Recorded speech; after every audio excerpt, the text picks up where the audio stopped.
Abu Dhabi টি10 লিগে বাংলা টাইগার্সের শুরুটা খুব একটা ভালো হলো না। টুর্নামেন্টে নিজেদের প্রথম ম্যাচে শ্যাম্প আর্মির কাছে 6 উইকেটে হেরে টুর্নামেন্টে শুরু করলো তারা। তবে দলের এমন হারের দিনেও বল হাতে উজ্জ্বল ছিলেন দলের অধিনায়ক বাংলাদেশ সুপারস্টার সাকিব আল হাসান। এদিন টসে হেরে প্রথমে ব্যাটিংয়ে সাকিব আল হাসান এর দল বাংলা টাইগার্স। ব্যাট হাতে এদিন ঝড়ো শুরু করতে পারেনি দুই ওপেনার হযরতুল্লাহ জাজাই ও লোকমান ফয়সাল।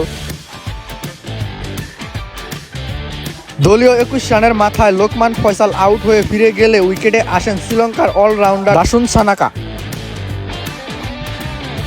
ব্যাট হাতে 26 বলে মাত্র একটা 6 ও 3-4 মেরে 35 রান করে অপরাজিত থাকে। এদিন ব্যাট হাতে ঝড় তুলতে ব্যর্থ হন জাজাই।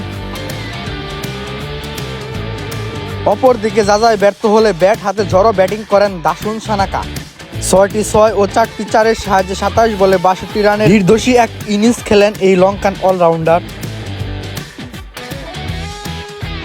জাজাই সানাকার ব্যাটিংয়ে স্প্যাম আর্মির বিপক্ষে বাংলা টাইগার্স দাঁড় করায় 107 রানের লড়াকু পুঁজি। বল হাতে বাংলা টাইগার্সের বোলাররা ব্যর্থ হন এই রান ডিফেন্স করতে। তবে বোলারদের ব্যর্থতার দিনেও বল হাতে দুর্দান্ত ছিলেন বাংলার সাকিব। ব্যাটিংয়ে নামার সুযোগ আসেনি, বল হাতে কিপটে বোলিংয়ে মাত্র 15 রান খরচায় 2টি গুরুত্বপূর্ণ উইকেট তুলেছেন সাকিব। অধিনায়কত্ব ভালো ছিল যদিও দল জেতেনি। তবে বাংলার সাকিবে মুগ্ধ হয়েছেন বাংলা টাইগার্সের প্রধান কোচ ইউনিস খান। সাকিবের অধিনায়কত্ব, বোলিং, ফিল্ডিং সবকিছুতেই মুগ্ধ তিনি। ম্যাচ শেষে সংবাদ সম্মেলনে ইউনিস বললেন, যেভাবে সাকিব অধিনায়কত্ব করলো, যেভাবে বল করলো, যেভাবে ফিল্ডিং করেছে, দারুণ ছিল সবকিছু।